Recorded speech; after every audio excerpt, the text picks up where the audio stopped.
ये कहानी ममता की है। बचपन से ही घर में ये एहसास दिलाकर पाला गया कि औरतों को बोलने का हक नहीं है। अरे ममता, जरा जल्दी जल्दी हाथ चलाओ। रोज ऑफिस में देर पहुंचता हूँ तुम्हारे कारण। लेकिन आपका सारा खाना पैक और तैयार भी है।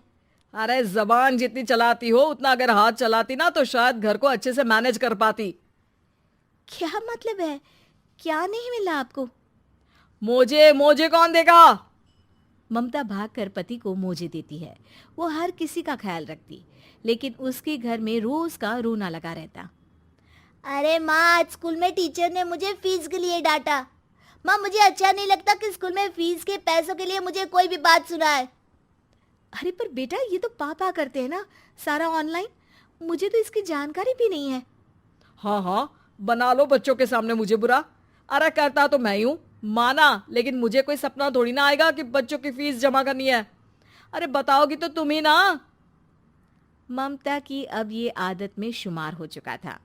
वो हमेशा हर बात के लिए खुद को ही दोषी मानती। एक दिन वो पड़ोस की दोस्त से कहती है, समझ नहीं आता यार, मैं इतनी डम कैसे हो सकती हूँ। बात तो सही भी है ना। अब पति बेचारा नौकरी करे, पैसे कमाए, या फिर ये देखे कि बच्चों की फीस का वक्त है। क्या करूँ यार। पता नहीं, मेरे पति तो सारा काम खुद ही करते हैं। वो तो कहते हैं कि तुम थक जाती होगी, सारा दिन घर बाहर बच्चे तो। अच्छा, ऐसे भी पति होते हैं क्या? अरे क्या बात कर रही है? भाई साहब कभी तुझे किसी बात के लिए सुनाते नहीं? किसने कहा नहीं सुनाते? अरे ये पति चीज ही ऐसी होती है कि बिना पत्नी को सुनाए उन्हें चैन की नींद कहाँ आती है। तो तू भी परेशान रहती होगी कि कैसे, क्या, कब भूल गई। अरे वो तो मुझे बस इस बात के लिए ताना देते हैं कि मैं वक्त पर खाना क्यों नहीं खाती या पार्लर जाकर अपनी साज सज्जा क्यों नहीं करवाती। पड़ोसन बोल ही रही होती है कि ममता के बेटे की आवाज आती है। अरे माँ, क्या हो गया? लग नहीं रहा कि आज आप मुझे पानी भी देगी। अरे कब से खाने के लिए वेट कर रहा हूँ। अरे यार, मैं चलती हूँ। बेटा खाने के लिए वेट कर रहा है, मैंने उसे खाना भी नहीं दिया। अरे 12वीं में पहुंच चुका है तुम्हारा बेटा, उसे बोलो खुद पानी लिया करे। मैंने तो अपने बच्चों को काम करना सिखाया है। अरे यार, खुद की भी तो कोई लाइफ है। माना जब नहीं कर सकते थे तो किया, लेकिन अब इतने बड़े बच्चों की हर बात मानेंगे तो मुश्किल तो अपने को ही होगी। ममता को पड़ोसन की बात में दम तो लगता है, लेकिन करे क्या, आदत भी तो खुद ही ने डाली थी। ममता घर जाती है कि तभी बेटी आ जाती है। माँ, परसों मुझे एक शादी में जाना है। तेरी वो जो लाल वाली साड़ी है ना, उसे दे देना। मैं आज जाकर टेलर को दे दूंगी, वो उस साड़ी से सूट बना देगा। अरे नहीं नहीं तारा, वो मेरी माँ ने मुझे दी थी और उस साड़ी से मेरी काफ़ी भावनाएं जुड़ी हैं। तुमको ना मैं दूसरी साड़ी दे दूंगी। ओके, कोई बात नहीं, लेकिन आज दे ही देना पक्का। तारा माँ की साड़ी से सूट बनवाकर पार्टी में जाती है, लेकिन जब वो पार्टी से लौटती है, क्या है, मैं तो समझ ही नहीं पा रही हूँ। अरे जब वो साड़ी मांगी थी तो ये छल्ली सी साड़ी क्यों दे दी? मैं ही पागल थी जो इस साड़ी का सूट बनवा लिया मैंने। माँ, जानती भी हो कि कॉलेज में मेरी कितनी हंसी उड़ी। तभी वहां ममता का पति सुनील आ जाता है। अरे गवार औरत, जब बेटी साड़ी मांग रही थी तो दे देती ना। अरे पापा, इनके तो इमोशंस जुड़े थे उस साड़ी से। ममता इतने सब के बाद भी कुछ नहीं बोलती। मेरी बेटी की बेइज्जती हो गई। मैं बिल्कुल बर्दाश्त नहीं कर सकता ये। मैं नहीं चाहता कि मेरी बेटी से कोई भी ज्यादा सुंदर लगे पूरे कॉलेज में। जी, वो पढ़ने में तारा बिल्कुल अच्छी नहीं है, उसकी पढ़ाई पर आप ध्यान दीजिए ना। अच्छा, अब तुम मुझे बताओगी कि मुझे किस पर ध्यान देना और किस पर नहीं। रमेश जैसा ही ये वाक्य पूरा करता है, ममता की बेटी और पति उस पर जोर जोर से हंसते हैं। अरे ठीक है ना, पता ही नहीं चला कि कैसे वक्त इतना बीत गया। अरे कैसे पता चलेगा माँ, हम लोगों के पीछे जो तू बैताल की तरह चिपकी रहती थी, तुझे कैसे वक्त का पता चलता? ममता को पहले सास ससुर, फिर पति और बच्चों की तरफ से इस तरीके की बातें सुनकर उसका मन बहुत दुखी रहता था। एक दिन, सुनो ना, बहुत दिनों से कमर के नीचे बहुत दर्द रहता है। कल मैंने देखा तो एक फोड़ा था। अरे ममता, एक बार अपने पति से बात करो, वो तुम्हारा फोड़ा डॉक्टर को दिखा देंगे। अरे नहीं नहीं, वो तो गुस्सा हो जाएंगे। अरे क्यों गुस्सा हो जाएंगे? तुमको दर्द है? हाँ, लेकिन वो यही बोलेंगे कि ऑफिस जाऊं या फिर तुम्हें लेकर डॉक्टर के पास। तो बेटे से ही बात कर ले। अरे वो तो मैं कर लूं, लेकिन फोड़ा है ऐसी जगह कि उसे बताते मुझे शर्म आएगी। लेकिन कुछ ना कुछ तो करना जरूरी है ना। ऐसे कब तक फोड़े के दर्द से तड़पती रहेगी? अब तो सोच रही हूँ कि इनसे बात कर ही लूं, वरना दर्द के मारे कहीं मर ना जाऊं। लेकिन शाम को, ममता, क्या किया तुमने आज? खाने के डिब्बे में कैसा खाना दिया था? दाल खराब हो गई थी। कब की थी? दाल तो मैंने सुबह ही बनाई थी, खराब कैसे हो गई? अच्छा सुनिए ना, मुझे कहना है कि अरे गरम दाल बंद करोगी तो ऐसा ही होगा ना। बेइज्जती हो गई सबके सामने मेरी। ऑफिस वालों ने ऐसा मजाक उड़ाया कि क्या बोलूं। कल से ठीक से खाना देना है तो देना, वरना खाना देना बंद कर देना। बाहर खा लूंगा मैं। ममता, जो पति से अपनी परेशानी बताने वाली थी, वो अब ये सोचने लगती है कि कल से पति को खाने में क्या दे। अगले दिन ममता थकी थकी सी हालत में, आप लोगों के लिए नाश्ता बना दिया है, खाना बनाने की हिम्मत नहीं है आज तो। रात भर सोकर थक गई है ना, इसीलिए तो खाना नहीं बना सकती। हिम्मत नहीं हो रही है, मैं बस सोने जा रही हूँ। बस मैडम को सोने का बोल दो, फिर देखो कैसे सोती रहती है। माँ, फिर वही पराठा सब्जी। अरे हमारे साथ के दोस्त एक से बढ़कर एक नाश्ता खाना लेकर आते हैं, आप तो बस। सभी घर से निकल जाते हैं, लेकिन जब शाम को बेटा घर आता है तो घर में अंधेरा रहता है। बेटा लाइट जलाता है। क्या माँ, तुम्हारा भी जवाब नहीं है बिजली का बिल बचाने के लिए? वो बोल ही रहा होता है कि सामने माँ जमीन पर लेटी मिलती है। वो उसके पास जाता है। अरे माँ, क्या हो गया माँ? तभी वहां पड़ोसन आती है। अरे बेटा, तुम्हारी माँ के पैर के पास एक फोड़ा है, जिसके कारण ये लगातार कमजोर होती जा रही थी। मैंने उसे पहले ही कहा था कि घर में बता दो, लेकिन तुम्हारी माँ किसी को तंग करना नहीं चाहती थी। तभी वहां डॉक्टर आ जाता है। अरे इनके ऑर्गन में दिक्कत है, कोई बात है जो इनके मन में खटक रही है। अरे नहीं नहीं, इसके मन में कोई बात नहीं है, कोई काम है नहीं ना इसके पास, सारा दिन बस घर में ही रहती है। देखिए, मैं तो ये नहीं जानता, लेकिन हाँ, इनके मन में हमेशा कोई बात रह जाती होगी, इसीलिए उनकी ये हालत है। अगर आप समय से नहीं ले आते तो हो सकता था कि। अरे नहीं नहीं डॉक्टर साहब, हम पूरी कोशिश करेंगे कि वो ठीक हो जाए। हम लोगों ने अपनी ही परेशानी माँ के सामने रखी, लेकिन किसी ने माँ की दिक्कत को जानने की कोशिश तक नहीं की। हाँ, मैंने भी ममता को हमेशा घरेलू जरूरत से ज्यादा काम का नहीं सोचा था। ममता को होश आता है और वो खुद को अपने बेडरूम में देखती है। वो उठने की कोशिश करती है कि माँ, अब आप नहीं उठेंगी, हम लोग है ना, हम लोग आपको पूरी तरह से खुश रखने की कोशिश करेंगे। माही की शादी एक ऐसे घर में होती है जहां उसे सिर्फ जिम्मेदारियां ही समझाई जाती थी। देख बहू, ये सारे घर की जिम्मेदारी तेरी है। अब यहाँ से ना कोई मेहमान भूखा ना जाए और ना ही कोई नाराज होकर जाए। भाभी, आज से आपकी अलमारी मेरी अलमारी।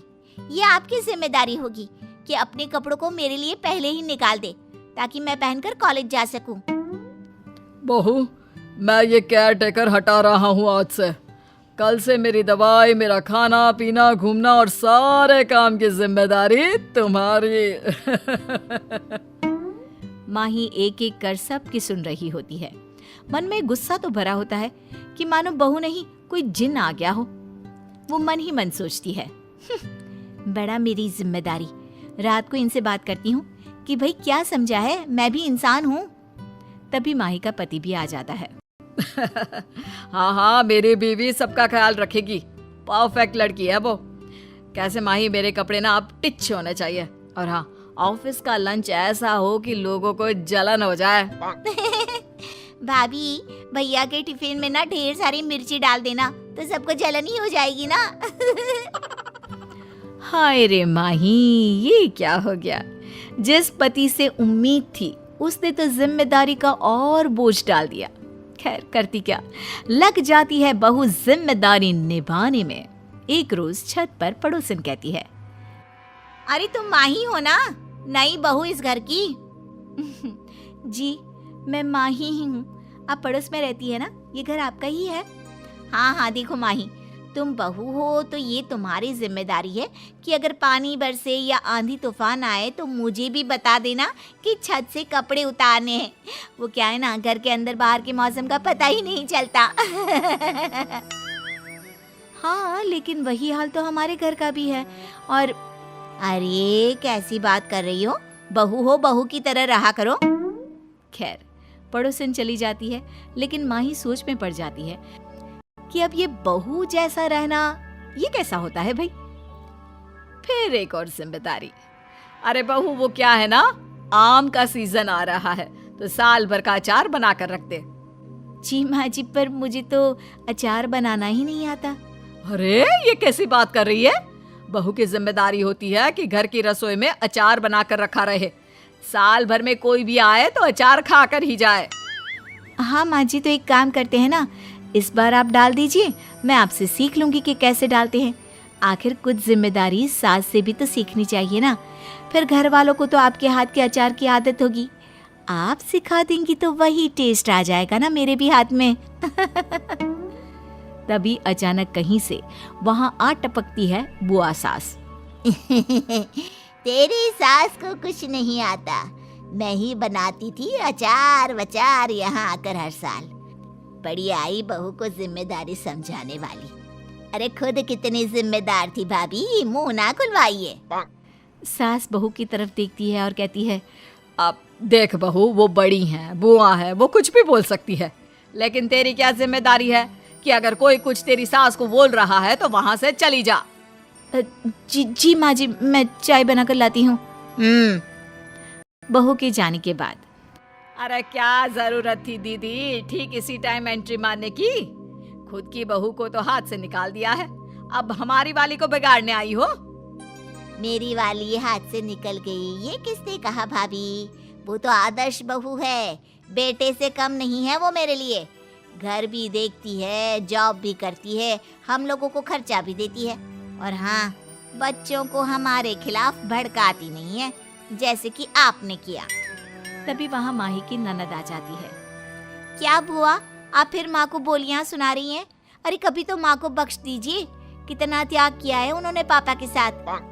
बुआ हूँ मैं नंदनी तेरी, तेरे लिए रात रात जगी हूँ मैं, ये तेरी माँ ने नहीं बताया तुझे?